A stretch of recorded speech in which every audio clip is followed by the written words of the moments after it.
এটা হচ্ছে very long time ago. চন্দন আমার সিনিয়র একটু ফ্রেন্ড ছিল মিরপুর 1 নম্বরে। সে আততায়ের গুলিতে নিহত হয়, ইন্নালিল্লাহি ওয়া ইন্না ইলাইহি রাজিউন।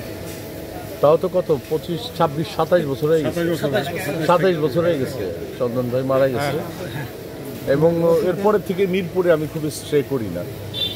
আর ওই টাইমটাই ব্রাদাররা ছিল ওখানে, ওর কমিশনার ইলেকশন করেছিল। সেই ইলেকশনে আমি এত বিজি ছিলাম চলচ্চিত্রে, আমি একটা মিছিল করছিলাম। বাংলাদেশের ইতিহাসে আমার মনে হয় কোনো আর্টিস্ট মানে রাজনীতিবিদ ছাড়া মানে এত বড় মিছিল চিন্তা করা যায়।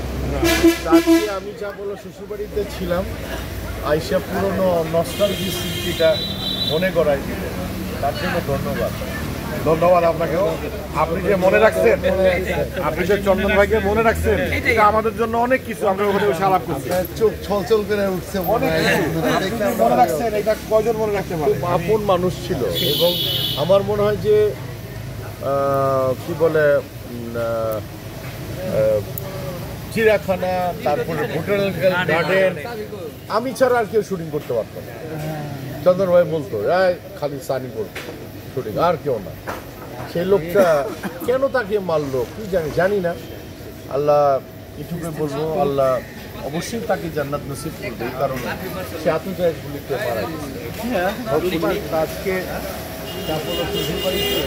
আমার ঠিকঠাক গ্রামের খাবারটা ভালো লাগা, খুব সুন্দর। ভালো লাগছে তো? খুব ভালো লাগছে। আমরা স্পষ্টবাদী, খারাপ হলে বলে দিতাম যে এটা লবণ কম হয়েছে, খুব সুন্দর হয়েছে খাওয়া।